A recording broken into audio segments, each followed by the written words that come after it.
This conference will now be recorded. All right. So, anyone, any questions, guys, from yesterday's class? Anyone, any questions that you can take from yesterday's class out here?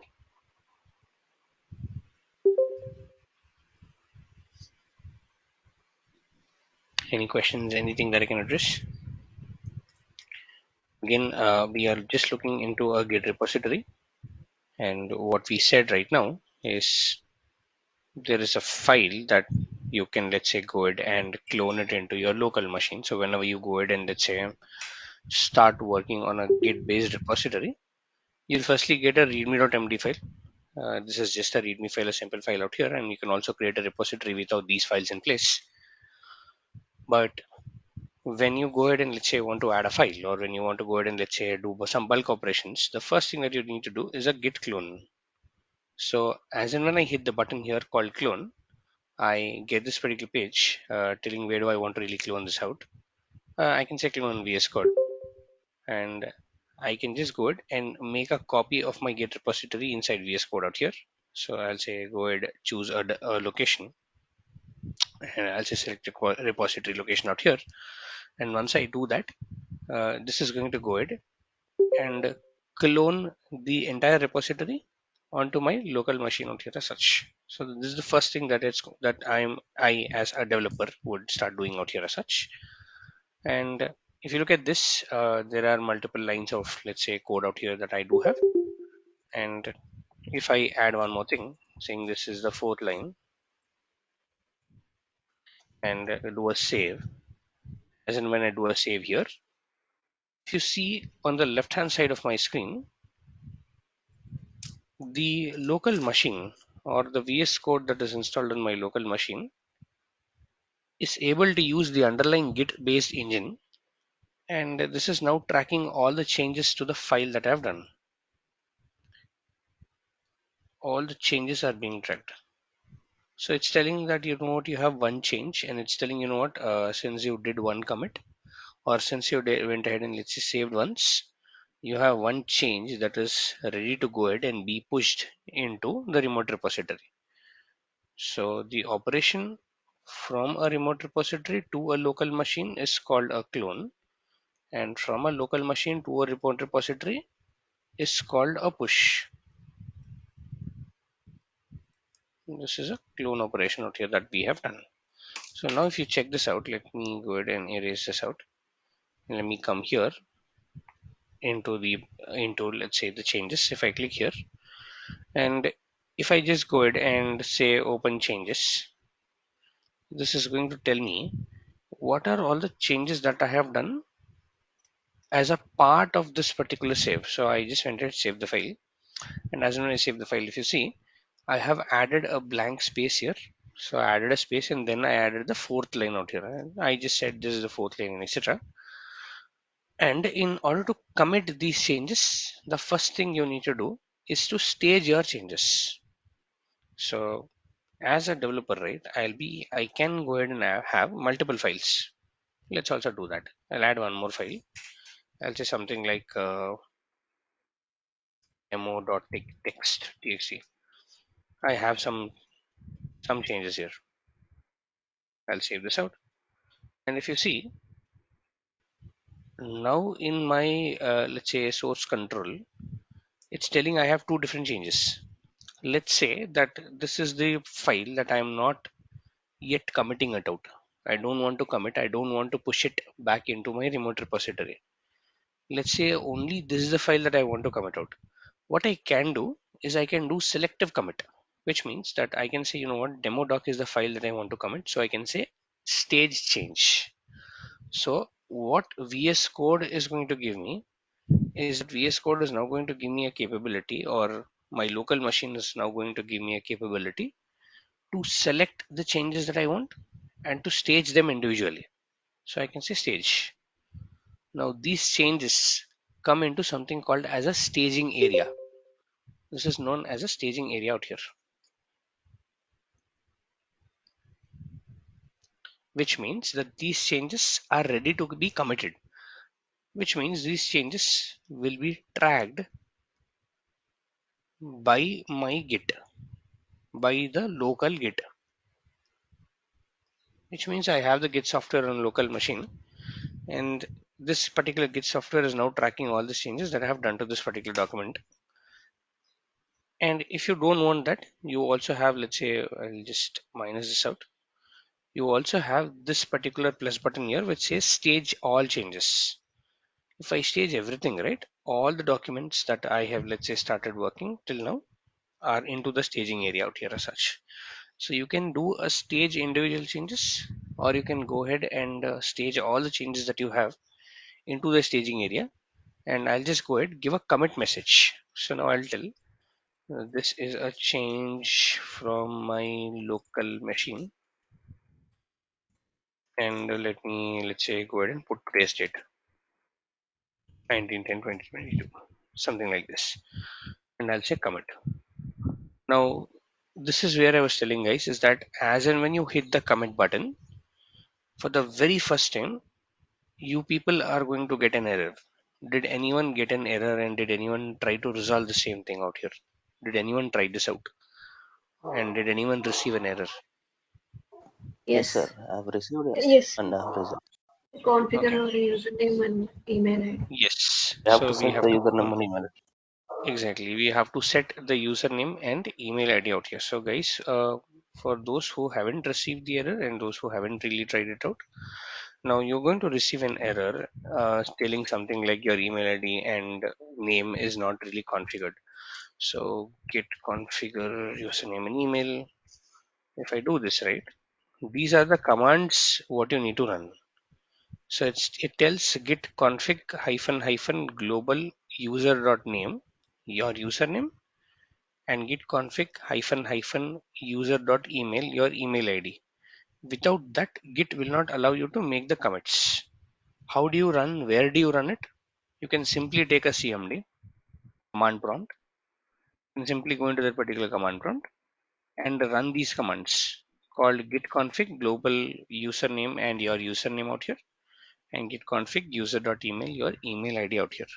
The reason Git will ask you all these things is that Git wants to understand, or Git wants to really understand who's making all these changes, who's really committing it out. On Azure DevOps, right, it was just a simple user. I mean, there are multiple users on Azure DevOps.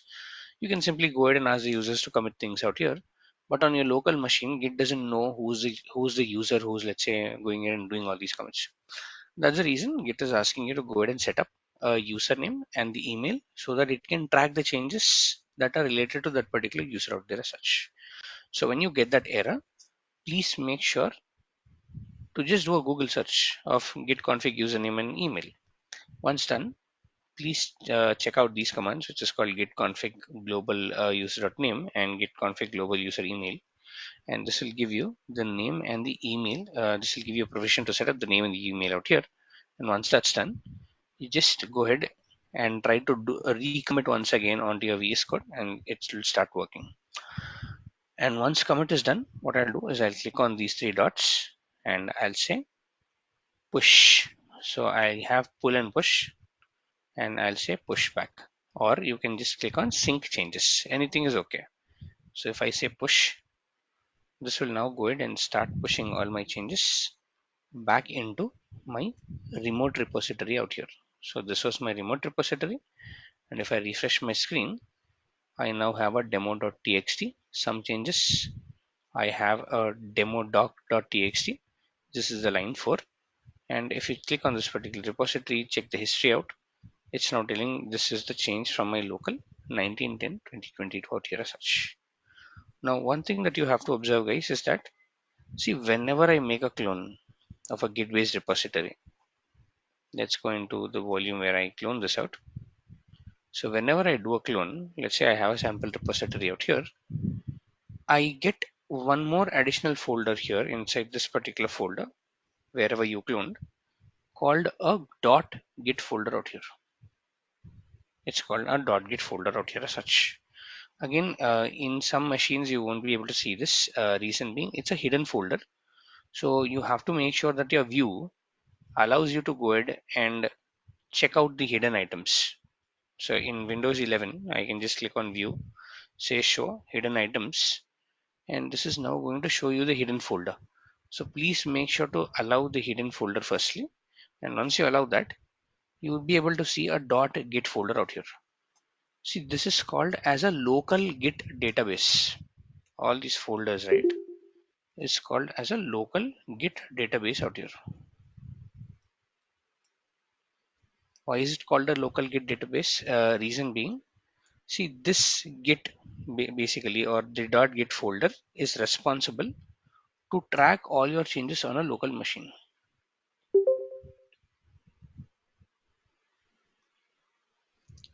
This will help you to go ahead and let's say track all changes. So all the changes that we are seeing right now that we are able to track on the local machine, right? Keep a history of all the changes in your local machine. This is possible because of the existence of a local Git database, which means that this particular local Git database will allow you to go ahead and let's say do that clone, do all those operations out here and all these things, and preserve all these changes. Very importantly, preservation of the changes is something that we need to focus on. Which means that let's say that you are a developer who's working on some piece of a code. You are basically going ahead and making sure to do a lot of changes on let's say a particular piece of a code out here. If you want to make sure to track all these changes on your local system only, meaning you are let's say on a flight, you are working on your laptop, you do not have internet connection, but you still want to keep a track of all these changes, the Git system will allow you to do that. Meaning your local machine will keep a track of all the changes irrespective whether you are connected to the remote repository or not. Which means you don't even need to have an internet connection, keep a track of changes on all, let's say, or to keep a track of changes or to keep a history of all your changes on the local machine. So if I want to keep a change or if I want to keep a track on the local, I can keep a track of all these changes offline. So Git is going to go ahead and allow me to keep a track, or Git is going to go ahead and save all these changes, track it out, even in an offline mode. Now, this repository or these kind of repositories are called distributed version control mechanisms.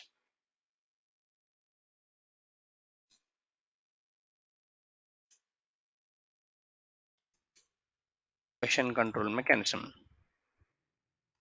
Example are something like Git, one of the very famous examples that we're looking at. Then there is something called Bitbucket.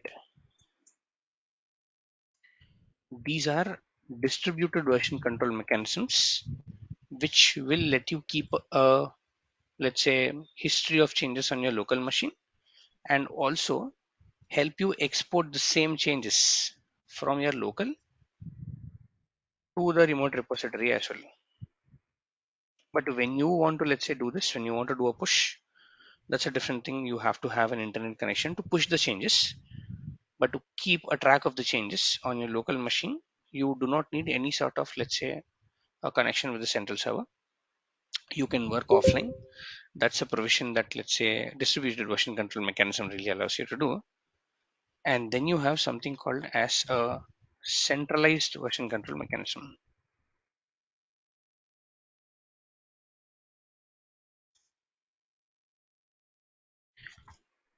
Very less used these days, but still you have to just understand what is the difference between a centralized and a distributed.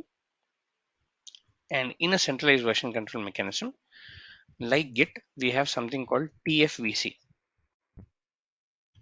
Team Foundation Version Control, or you have something called as a subversion. These two are examples of something called as a centralized version control mechanism out here, which means that all the changes that you do, let's say that you have a repository, all the changes that you really do out here on this particular repository needs to be maintained on this particular repository only. You cannot keep a track of all these changes. Offline mode are not allowed, which means that your system always and always have to be connected to the internet, and it has to be always and always be connected to the central server in order to make sure to get the latest updates out here. This is the biggest difference between a distributed and a centralized version control mechanism. And in today's world, most of the organizations are using some or the other kind of a distributed version control mechanism. The use of a centralized version control mechanism has gone down over a period of time because of the disadvantages it has. Now, when you create a project in Azure DevOps, let's say create a project in Azure DevOps, and if you give a name here telling that this is some demo, it's asking you firstly what is the visibility, public or private. If you go to advanced, right, it's also asking you what is the version control that you want.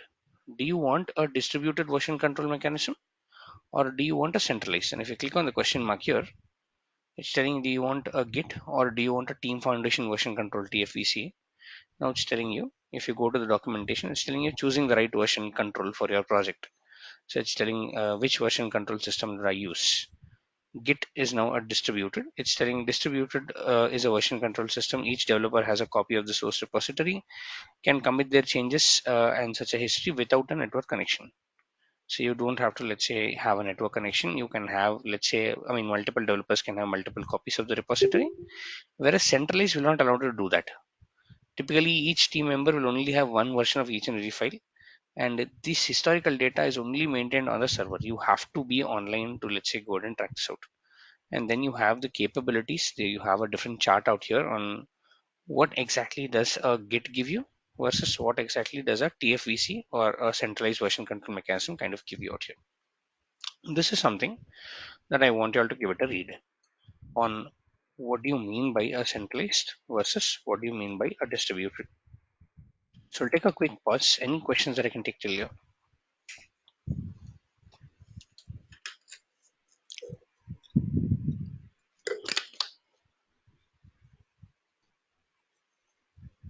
Sir, good morning, sir. Good morning. Please go ahead. Sir, when we do stage all changes something in the Mm-hmm. staging area, so Mm-hmm. that time all the files we can push from local repository to remote repository. Yes. Not in a single file. We can push all the files at a time to the remote repository. Yes. Yes. Okay, okay, sir. And sir, one thing while using the portal, if you are adding some kind of files, so first Mm-hmm. time I have already two files are there in my remote repository. So I have Okay. cloned that. That will automatically that copy will be in the local. So Yes, if that I added automatically. if I added two three more files by Mm-hmm. using that portal, so again I Okay. should hit that cloning button, or automatically the copy will be there in local. Good question. For example, let's say the question here is this. So I have two files here, and the same two files are getting reflected on my remote repository as well. Let's say I had one more file onto the remote repository, telling it is another file dot txt. So I am doing some changes out here. So some changes again. I'll just commit. I'll say added another file dot txt. I'll commit this out. So I added one more file out here on the remote repository. Will it automatically get reflected on my local? No, it will not automatically get reflected on the local. No matter we refresh it, no matter what we do, it won't get reflected until and unless you do an operation called pull, git pull. So you saw about git push to push the changes back. Oh, There is something called git pull. Git pull or git sync will always make sure that the changes, or will always make sure that the local and the remote repository are in sync with each other. So how do I again do that? So if I just go back into this particular tree-like structure, which is the source control, just click on these three dots, and there I have an option called pull. So if I now do a pull, right, it's telling okay fine, I'm trying to pull the changes, and now if I look at this, now I have the another file. So until you don't do a pull operation, we won't get those files out here as such. So that's the reason whenever a developer starts working whenever a developer really starts working, they first try to pull the changes into their local, and then they go ahead and start doing their commits and all these things out here as such. This is called as a git pull operation. Pull will make sure that you are pulling all the latest changes from the remote repository out here. So we saw git clone, git push, and git pull. Now what I want you all to do is that I want you all to tell me a difference between git pull versus git fetch.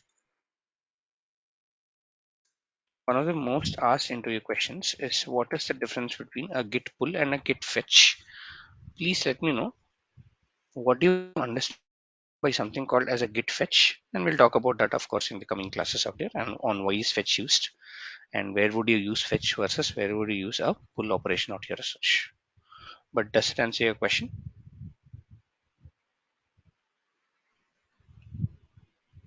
Someone had Yes, this sir. question. Thank you, sir. Yes. Yes, Okay. yes. Thank you. Any more questions, guys? Sir, if you Hmm? delete one of the files, if you delete one of the files in the VS Code, then also Git Okay. tracks the changes. So if you delete one of the files, let's say I go ahead and delete this file. Let's say I don't want this file, I delete this out. So I have now deleted this out, and now it's also tracking this change. It's telling, you know what, one file is actually deleted. Until now it's telling one file is modified or one file is added. Now it's also telling one file is deleted right now. So yes, even if you delete it out, git will make sure that these changes are tracked out. And if I commit this, firstly if I stage this, I will say deleted a file, I'll commit, and then I'll go ahead and say push the change back. It also goes ahead and now deletes this particular file onto the remote repository and tracks a history. Deleted a file. So it's telling, okay, file, this file is deleted by someone called as Azure DevOps. They just committed now with this particular commit ID. So yes, you modify, delete, add, Git will go ahead and make sure to track all these changes out here, both in your local and your remote repository when you push it out back again. Does it answer your Sir, question? and Mhm. if we unfortunately delete the file, and can we retrieve the files? No, you won't be able to retrieve a file.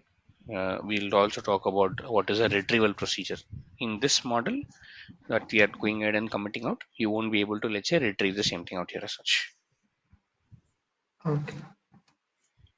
But Sir, yes, good, yes. Good, please.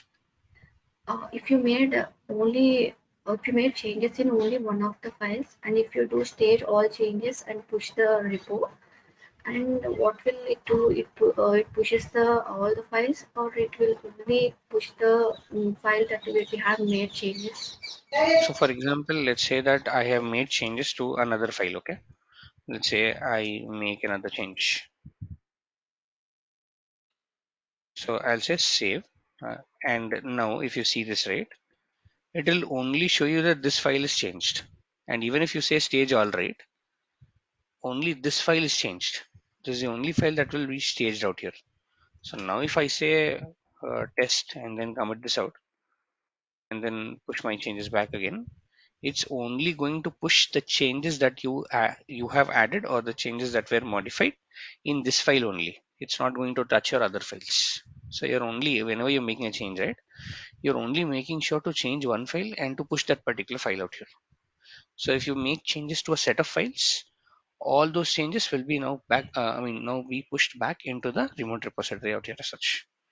So it's just a simple, it's just a change that you do on a file that gets pushed out here as such. Thank you. And one more conflict, if there is a duplicate files, how the Mm, conflict will be resolved? Suppose the when you project is say duplicate file, okay, that please. suppose the project is already in a centralized location. There is a file name, it's in a Mm-hmm. depot.txt, and Mm-hmm. me and my another colleague has been created the same name, and we are Okay. trying to synchronize with the Okay. project. So how Okay. the conflict is going to be resolved? So yes, good question. All these things are called as merge conflicts. So I'll talk about those on how do you resolve a conflict. For which, firstly, I'll have to explain something called as branches, and then we'll move into something called conflict and conflict resolution out here as such. So I'll also talk about that area out there as such. Oh, okay, okay, right. Thank you. Yes. Any more questions, guys? Okay. Now let's come back into our repository. And if you see, right, under something called repository in the left hand side of my screen, there are multiple things like commits, pushes, and very importantly, there is something called as a branch. Git works on branches. Branches are a centralized concept to something called as Git. What do you mean by a branch? Let's see that. Let's come back into our again drawing board out here. Let's put a repository in place. So let's take DevOps and put a repository in place out here. Let's see. So now I'm working with a sample repository, and a repository should have at least one branch. Should have at least something called as a one, at least called, I mean, at least something known as one branch out here as such. These are called as Git branches. These are, since it's a Git based repository, it's called Git branches represented by this particular symbol. So if you think of, I mean, just to draw a simple comparison, if you think of a repository as a drive in your system,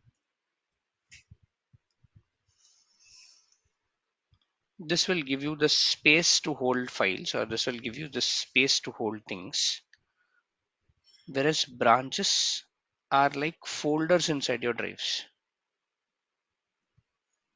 So I have something like an E drive or a C drive, etc., inside which I have multiple folders out here as such. The Git also works in a similar way. The For Git to, let's say, start working, you at least need to have one branch, and this branch that gets created when you go ahead and, let's say, create a Git based repository is called as a main branch or a master branch.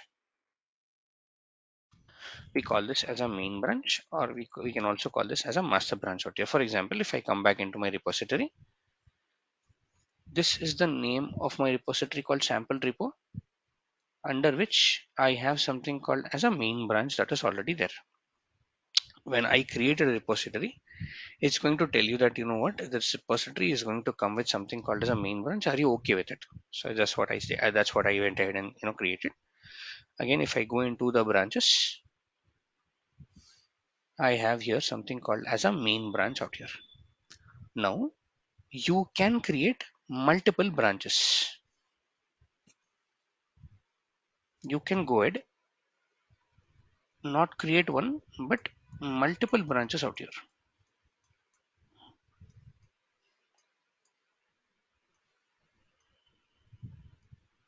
For example, how do I create multiple branches? I'll just go ahead and I'll say create new branch. And as and when I say new branch, it's going to ask me what is the parent branch, meaning what is it supposed to be based on. I'll say something like test branch. I'll create a branch called test branch, and I'm telling that the branch on which, let's say, you need to take this, or the branch which acts as a parent branch, is called as a main branch out here, and I'll say create. So now what happened is, from the main branch, I just made an entire copy of the main branch out here, and then I'm now calling this as a test branch right now. So I just copied the main branch. It's just like copying a folder, renaming it as a test branch out here as such. So under the same repository right now, I have two different branches, one called as a main branch, the other called as a test branch. So if I come here, if I click on main branch, I have these three files: another file.txt, demo.txt, readmemd.txt, let's say readme.md file. And in the test branch also, I'll have the same thing. And also, if you observe, if I go to my main branch, say history, I have all this history telling that this is test and all these things out, which I have done a lot of commits on. If I go on to my test branch, the same history is carry forwarded to the test branch also. So whatever is there in the main branch, the test branch is inheriting all the properties. which means it has another file, it has demo documentation, it has readme.md file, it until now whatever changes that I have done on my main branch, all the changes are just carried forward into the test branch as well. So it's just taking all the changes from the main branch and just carrying it forward to the test branch as well out here as such. But the question here is that if you have just one branch, aren't you not able to work? Why do you need multiple branches out here as such? Let's see.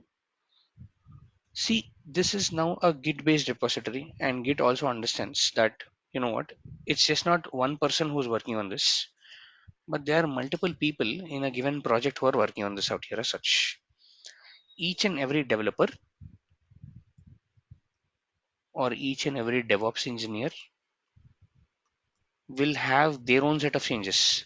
They want to, let's say, go ahead and do their own set of changes out here, which means that each and every developer is now allowed to go ahead and create his or her own branch. It's just like my own space to go ahead and make my own changes out here. And if I just go ahead, let's see our concept. If I just go ahead into the test branch, I'll just add one more file here, telling this is a sample file .txt, and I'll go ahead tell that this is a sample file being added on the test branch, and I'll say commit. I'll say adding file on test branch. I'll say commit. So now I'm adding a file onto the test branch called sample.txt. Guys, my question here is that if I add a file into the test branch right now, just imagine these two are two individual folder kind of a structure. This is a different folder, this is a different folder. I just made sure to copy the main branch and just recreate it in the form of a test branch. I just recreated a branch. Now what I did is that I added a file here. My question for everyone is that will this file that I added in the test branch automatically get, let's say, reflected in the main branch as well? No. No? Anyone who feels No. yes? No. No, no, No. No. No. no, exactly. These two are two different folders, or these two are two different file systems, if I would say. And Git now makes a history, or Git now tracks a history of individual branches individually. For example, now if you see the history on the test branch, it's just saying added one file on the test branch. This is the only, let's say, history that it has. And if you go into the repository, until test every change, or until test all the changes that I made are both on the main branch and on the test branch as well. But if I now go into my main branch, I don't see that file called sample.txt, and also I don't see that commit. So what now Git is doing is that Git is tracking the changes that you have done on the main branch and on the test branch individually.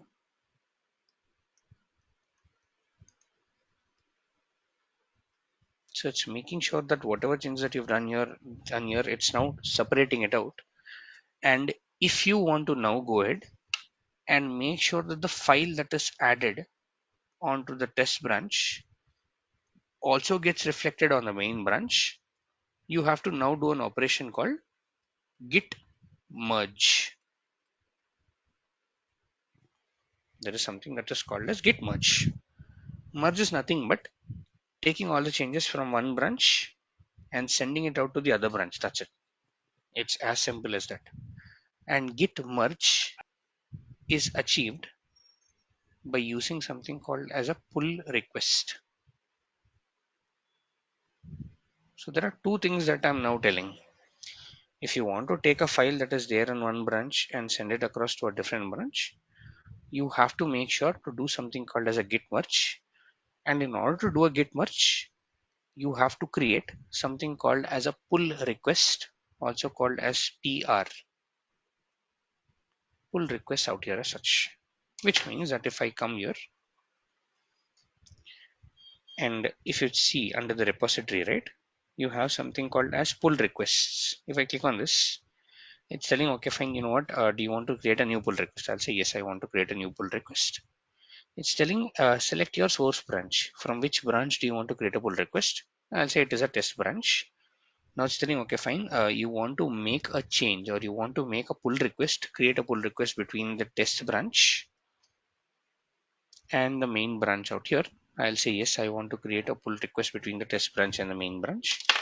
And it is now telling that, okay, fine, you know what, this is one file that is being added onto the test branch that I will just go ahead and commit onto the, or just go ahead and push it onto the main branch. And also this is the commit, adding file on the test branch. Even this commit will add it onto the main branch out here. Are you sure? I'll say yes, I'm sure. I'll create this out. And once created, we just need to click on this approve button and say complete. And it's telling, do you want to delete the branch after merge? I won't delete it. I'll also talk about why you want to delete it and all that stuff.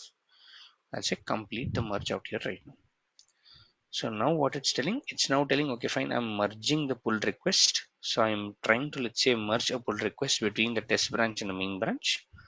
And once this is merged, let me go back into the files and into the main branch. If I look at the history, it's having, let's say, that particular merge called, or it's having that particular commit called as a, let's say, a test. And on top of it, it's telling adding a new file onto the test branch. And I have that particular new file here telling it is a sample file out here as such. And this file came from a pull request. So meaning I did a pull request between two different branches called as a test branch and a main branch out here as such. So I established something called as a pull request, and using this pull request, or in short form we call it as PR, using this particular PR, I went ahead and completed something known as a merge out here as such. So I went ahead and I'm now doing something called as a merge. And merge is nothing but it's just taking all the files here in this branch and sending it across to something called as a main branch out here as such. And now if you check this out, both the test branch and the main branch are in sync with each other. So if I go to the test branch also, I have the same amount of changes right now that are there on the test branch and also on the main branch out here as such.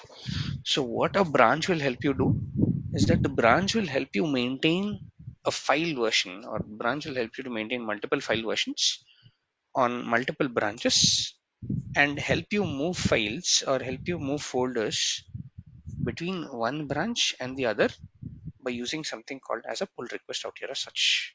And now if I go back, I have these two branches called main branch and the test branch out here as such. So yes, any questions that I can take till here? Any quick questions that I can address till here?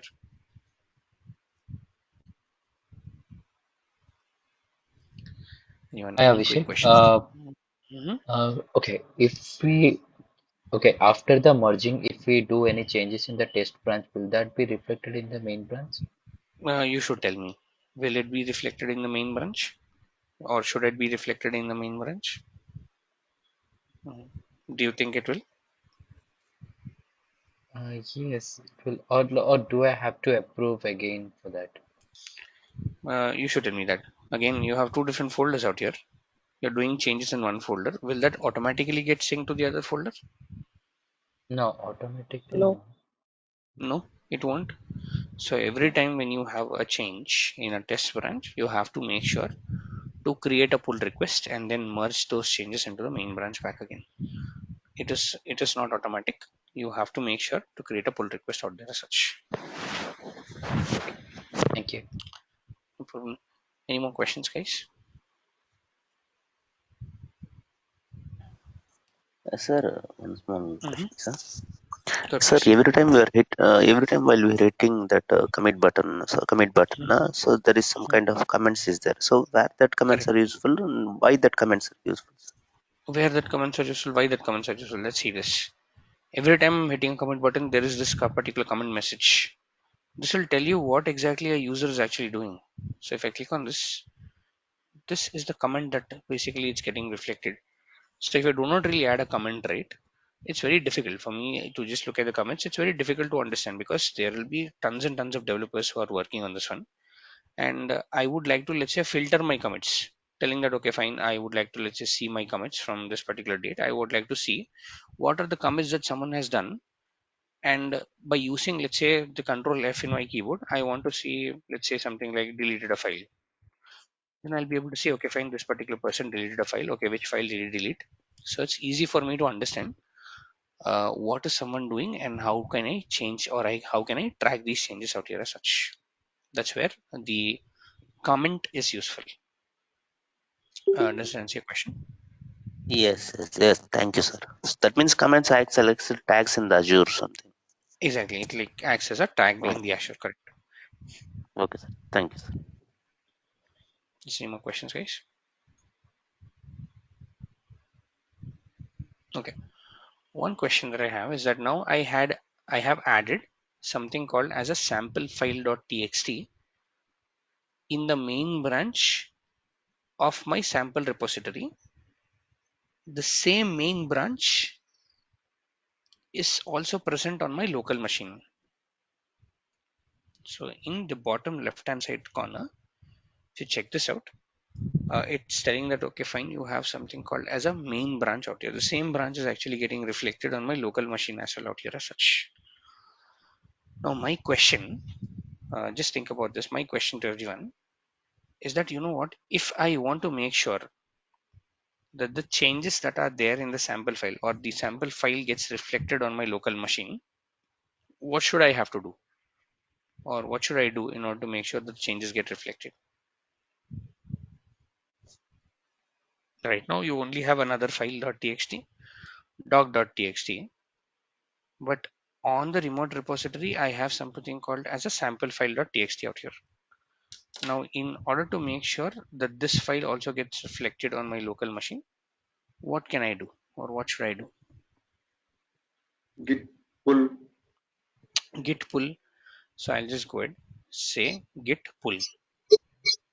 So if I do a git pull, all the changes that are there on the remote repository are now getting reflected on the local repository as well. But will the changes in the test branch also get reflected? Yes, no, maybe. I Yes. only have a main branch right now. So if I click on this main branch, I can change the branch that I'm working on. Right now, I have a main branch. I have something called origin, head, and all that stuff. Do I see anywhere something called as a test branch here? Do I see anywhere something known as a test branch? No. No, you No. don't. Which means that a git pull operation only works on top of a branch. Git pull goes, understands what are the changes done inside a branch, just pulls those changes. If you want to pull all the changes, meaning if you want to pull all the branches and all the changes onto a repository, that's where git fetch as an operation comes into picture. Yes, fetch. That's what is the difference between a git fetch and a git pull. Git pull only works at a branch level. Git fetch works at a repository level. So now if I go back again into this branch like structure, say fetch, what this is now going to do right now is that this is now going to, let's say, work in the background, and now I have something called as a test branch. So now if I change my branch to a test branch, how am I doing it? I'm just clicking on this. I'm going to main. The branch that I'm working out is called as a main. If I click on this and again go to test branch, the branch that I'm working on right now is called as a test branch. This is called as a git checkout, or this is known as a checkout branch right now, meaning the branch on which you're working is called as a checkout branch. And as and when I did a git fetch,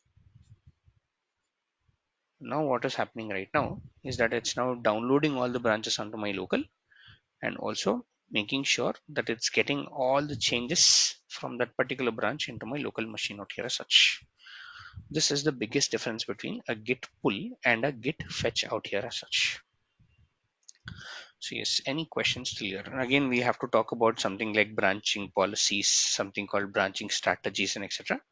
for which I will require one entire class. So not to worry, I'll take that entire session tomorrow on what do you mean by branching strategies. Why do you need so many branches? And how will a development team really work depending upon these branches and etc. So yesterday and today I just wanted to make sure that I go on a basic level to establish some terminologies on what is a branch, what is a repository, what is get clone, what is get pull, what is get push, what is get fetch, and what is a pull request, what is a get merge, and couple of things out here. And in tomorrow's session we will go into the understanding of how a development team really uses this, and what do you mean by branch policies, what do you mean by branching strategies, and so on and so forth. Yes, any questions till here, guys?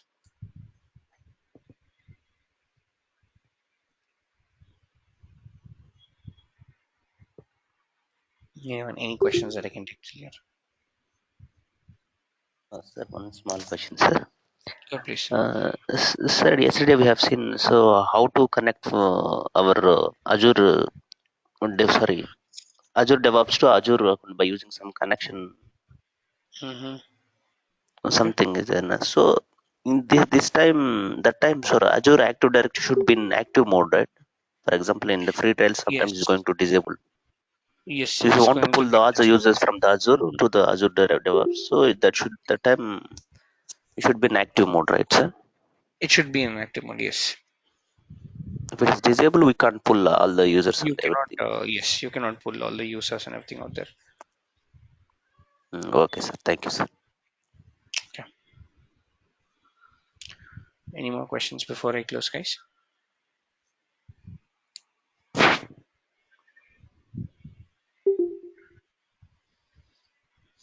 Okay, thank you, and have a good day ahead, and we'll meet tomorrow and we'll discuss more on this one. Thanks, guys.